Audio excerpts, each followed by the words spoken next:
Alright guys, Jay at Broader Performance here. Let's take a look. This is a B&M valve body kit for an AOD. It's the Shift Improver kit. And I'll go over this with you. Reason I'm going over this is because I've got a AOD unit in here that is in for repair, and it looks like it has this kit in it, so I'm just kind of checking this out and seeing what it does. I've never used this kit, honestly, so I don't really know how the shifts feel or anything. But by looking at it, I can kind of get a pretty good idea. It looks easy to install. It'll definitely firm up the shifts a bit and all that stuff.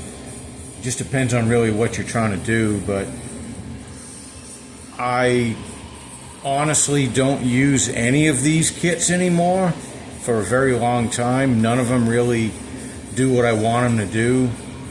I would say if you're going to use one, my favorite one is made by Bowman. That's the one I like the best. If they even still sell it, I'm not even sure, but anyways, I kind of do my own thing now. But let's take a look at this B&M kit. It's looks pretty simple to install, and if you're just wanting to firm up the shifts and things, I think it's going to do the job for you. Okay, pretty standard, new inner and outer pressure regulator springs. That's just basically going to bump up your base pressure and also bump up your peak pressure. So that's fine. Let's see, this is just some information on putting it back together correctly. Looks like they're putting the check balls back in the stock locations. There's nothing modified there, but good information to have, especially if these balls fall out on you or something and you're not sure where they go, whatever. So they give you that information, which is cool. Alright, so other modification here is this 1-2 capacity modulator valve. What this does, and just quickly going through the reading here, I won't sit here and read it all to you, but there's a heavy-duty version and a street version. I'm guessing the heavy-duty version is a little firmer than the street only. I'm not sure, but in any case, it's just changing this spring out.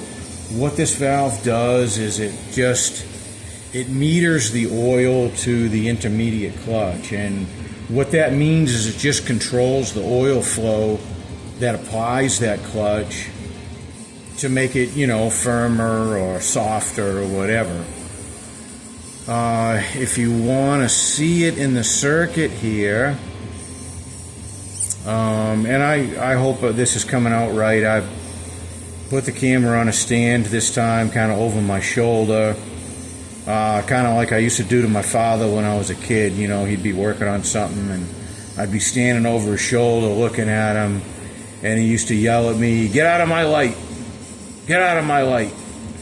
That's, that was the reaction that he had, because I'd be blocking his light when I stood behind him, and he couldn't see what he was doing, so it was annoying to him. But anyways, this camera stand's a little annoying to me, but it's got a steadier hand than I do. So anyways, this is that valve, the 1-2 capacity modulator valve, and this is where the spring goes. And again, this just meters the oil going to the intermediate clutch, which is your 1-2 shift field. Okay? Now it also works in conjunction with this accumulator valve, which kind of acts as a hydraulic cushion. It's got a large side where the oil just kind of opposes itself. So on this end of the valve you have line pressure, and as this circuit fills the clutch, It also fills this area and can push this valve. It shows it all the way in the bottom of the bore right now, but normally when the shift starts, this valve would be up all the way. This oil would come in and push this valve down. It just creates a cushion, and it's kind of cool the way it works, because with the line pressure down here, the way this will work is the more line pressure you have, the more resistance this valve has, and it kind of helps change the shift feel, if you will. So if this line pressure is really high, it's very hard to push this valve back down, so it gives you a firmer shift feel. So basically, with varying throttle position, the shift feel changes. So if it's real easy throttle, the shift seems softer, and as throttle gets closer to wide open, the shift will get firmer as it goes, which is a pretty desirable effect. So that's all that is there. All right. And I think there's a couple pages. I didn't print off the first couple pages that just kind of tell you about how to remove the valve body, stuff like that. I'm basically just going over the kit modifications. So, okay. This here, so then what you do, this you separate a plate, and that would be this plate here. And this is basically your metering plate. And all these holes are different sizes, and they basically just control oil flow going from one section to another of the valve body. Alright, so this one here tells you to drill it 1/8 of an inch. So that hole would be, I'm gonna say, maybe this G. You know, it doesn't really show that restriction in the circuit, but that's just the hole feeding the intermediate clutch. Normally pretty unnecessary to drill that. I think a lot of times they're 1/8 inch or bigger already, but you know, there's a lot of design changes over the years, so maybe it's a little smaller than that in some plates. Again, it's just for the 1-2 shift feel. That hole's not real critical. This hole here, this is for your 1-2 feed. Now, let's see, this valve body, yeah, and you can see this is a big hole. They've drilled this. I don't know if you guys can see it. Yeah, you can. This hole here is not on the earlier models. So it's basically full port on the earlier models, and they're just relying on this circuit here to do its job and not trying to orifice anything in here. So basically what they've done is, you know, we talked about as the pressure goes up, they, you know, changing the feel and this and that. They would choke this down, so even at wide open throttle it would not be as hard, you know, just something they let's say improved upon in the later models and added to the system, just to kind of max that out. Because I think on those early models, when you got a pretty heavy throttle, it's basically gonna just full port its way in there for the most part and give you a really firm 1-2 shift. So I think they were trying to soften up on that a bit, so they added this deal. B&M here is basically taking that back out, so at wide open throttle it can be, you know, the shift has the ability to be really firm again. This hole here, not sure where it is in the circuit. It's probably here, and this is just your overdrive servo, and by making this hole larger, it's going to just firm up the 3/4 shift, you know, the shift in overdrive. So that's all that's doing. And an 1/8" hole as a feed hole that is controlling the shift feel, that's a pretty big hole, honestly. Doesn't sound big, but it really is pretty big. So if you didn't want your 3/4 shift quite as firm, you could maybe not go that big. That's something you can play with, you know. This hole could potentially be something you could play with. This I wouldn't concern myself with, because I think most of the time it's going to be at least that anyways, or big enough where it's not really going to make a lot of difference in the shift feel. But this is something you can play with. Certainly you can play with this spring tension, but you're talking something that's going to take a lot of time, and it's not fun pulling a valve body and making these minor changes over and over and over again. You know, this is kind of why, you know, sometimes people look at these valve body kits and go, oh my God, you know, it's a couple of springs and all I do is drill a couple holes. Man, they could make this thing for $3. Why is it $75 or whatever it is, $50? I don't know. But, well, it's the engineering that goes into it. It's the time they spent on the vehicle, you know, pulling these things in and out and figuring out how that spring needs to be and how big to make these holes. And, you know, it's all that engineering. That's where they need to make their money, you know. It's not necessarily cost $50 for 2 springs and a drill bit. No, but so you have to kind of understand that, you know, and appreciate the time they spent. Anybody that's tried to critique their valve body like that and, you know, pulling the pan and dumping the oil and removing the valve body and, you know, on and on and on, you know, doing that 30 times to get something you want. If you've ever done it, you'll wonder why this valve body kit doesn't cost more. I'm going to say that. And if you're the kind of guy that's never done any of that, well, you're just never going to understand. It's just walking a mile in someone else's shoes. Alright, so anyways, moving along here, we got this hole here, and I'm not sure what that's for. Full disclosure, I have not really gone over this before I turned the camera on. Not really. I didn't want to spend a lot of time on it, honestly, but I'm going to put you on pause for a minute. Let me find this hole and what this is doing. Let me see if I can do that real quick without making a federal case out of it. So let me put you on pause.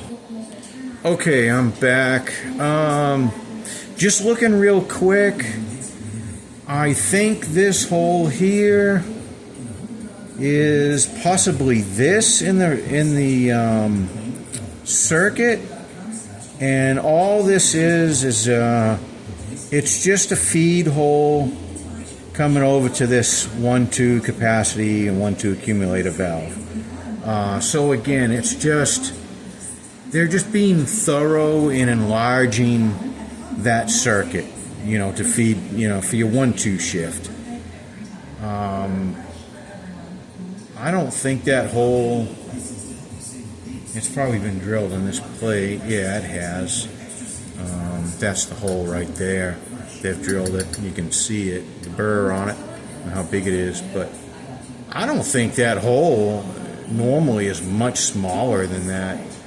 So probably not a big deal to even drill that hole. It's probably large enough as it is. I will tell you, it's not a hole I've ever really been concerned with, and without touching that hole, I'd have to see. I really should get a stock plate and see what the size is. But even if I did, you know, Ford changed things so often that even if I looked at 10 plates and said, oh, okay, yeah, that hole is this size, well, plate number 11 might not be. So they're just making sure that that's large enough to accommodate, you know, doing this hole or this hole. They're just making everything congruent, if you will. Just being positive of that. But I don't ever really look at that hole, and I think normally it's large enough where your 1-2 shift can be really hard if you need it to be. So okay, so that's about it for the separator plate. That's pretty simple there. I see most other kits have you drilling some holes in this area for your 2-3 shift, but what these guys do, they have you leave all that alone, which is kind of cool. You know, I hate it when plates are already drilled out too large, and it's a lot harder to make a smaller hole than it is to make a bigger hole. So what they do, your 2-3 accumulator, which again, accumulator softens the shift. So I don't know if I think they give you a new piston, they give you seals. No, maybe they don't, because they specifically say B&M piston seal ring, B&M piston seal ring. So they give you their own seals for it. And a lot of people, and I do this as well, this was a plastic piston in a lot of them, and I don't have a problem with that necessarily, but maybe over time they can get brittle and not, you know, they could potentially crack or something. So a lot of people would go to a newer style from the 4R70W that was it's a steel piston, and it had molded seals rather than replaceable seals. It's a disposable item. I use those a lot just because sometimes I worry that maybe the plastic is getting old and brittle, possibly, but I don't really see much problem with these. I know it's a theory that they wouldn't seal properly and things, and there's a lot of these kits that will come with special seals or a piston or something. I don't know if it's really a big issue or not, but whatever. They're addressing it, which is nice. So they give you a new spring here, it looks like. And then they also give you this spacer. So what the spacer is doing, it's limiting how far this accumulator can travel. And I don't know the rate difference between what they give you in the stock one, but basically, without getting too complicated here, they're just firming up the 2-3 shift by limiting the travel of the accumulator piston and changing the spring rate on it. So it just gives you a firmer shift feel. That's all that's doing. Another way of doing it is to leave all this alone and enlarge holes in the plate. Just kind of doing the same thing, you know, a different way. And I'd say a lot of these kits probably do both. Some just drill the holes. This one's a little bit unique. You leave the holes alone and you put this stuff in, which I like, but the issue is if somebody has previously put a kit in the valve body and they went and drilled those holes out really big, and then you go and put this spacer and stuff in, man, your 2-3 shift is going to be rocking hard. Which, you know, I know a lot of you guys like, but this particular unit, I wouldn't go too crazy. I mean, it will produce some very, very hard shifts if you do the mods to these, but I honestly don't recommend you go too far with it. You know, you're going to break your input shaft, or you're going to scatter your one-way clutch or diode if there's a diode in it. You know, for your intermediate, is what I should say, the intermediate clutch, one-way clutch. You know, it's a roller clutch in these normally, and then a lot of guys will upgrade them to a diode, but even the diode you can strip out. It doesn't spread and scatter like the roller clutch does, which is safer, but it can still break. So, man, that's about it, and the rest is just, you know, putting it back together, telling you to use the alignment pins to put it back in, which is very important. And I go over that in a video I have. It's on I don't remember what the video's called, I'll be honest with you, but it's a video I did on an AOD about runaway line pressure. So if you're not using the alignment pins and your gasket gets out of place, the line pressure basically gets crazy high, 300 plus. It can be a big problem. So that's pay attention to little tips like this in these kits where they, tell you to use the alignment pins and torque specs and things like that. So I'm not going to go over that now, but so that's about it. And it, goes over setting the TV. I'm going to do a video on TV. I want you to understand the TV instead of just knowing, okay, I was told to set it to this number. Well, you need to understand why and understand how all that works. And I'm going to go over that. I'll do it on the dyno and everything. I'll show you the TV and how it affects line pressure and shift points, and we'll go into that at some point. That's going to take some time to show you all that stuff. But anyways, I hope you found this helpful or interesting. I would say, again, full disclosure, I don't believe I've ever actually used this kit personally, but from what I see here, it'll do the job. It'll firm up your shifts, and if that's what you're wanting to do, and so I don't have anything bad to say about it. I'm not going to say it's the best kit on the market, in my opinion, but I don't know, nothing wrong with it. It looks pretty simple, so if you're kind of a novice at putting this stuff in and you want to do a valve body kit in your AOD, but you don't want to, because some of the kits are more involved than others and harder to install than others. So this one here is a good one for a beginner, I would say. Looks pretty user-friendly, good instructions, certainly effective. And there's several on the market, but these are easy to get. B&M's been around a long time. They were probably one of the first to start goofing around with automatics.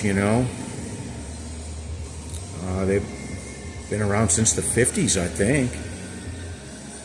And I've seen tech sheets from B&M back in the 50s telling you how to modify a torque converter and stuff. Very interesting.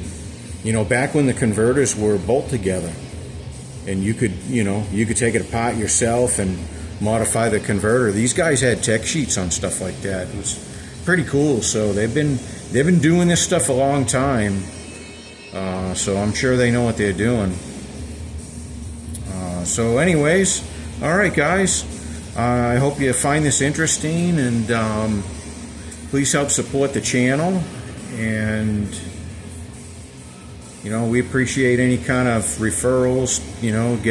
Get your friends and things turned on to the channel that might be interested in some of this stuff, and subscribe to it and comment on the videos, and hopefully like the videos. And if you don't like the video, that's okay. Put that in the comments, but be constructive.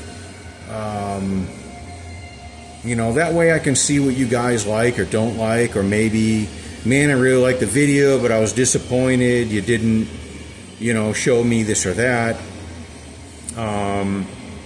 Things like that, constructive stuff.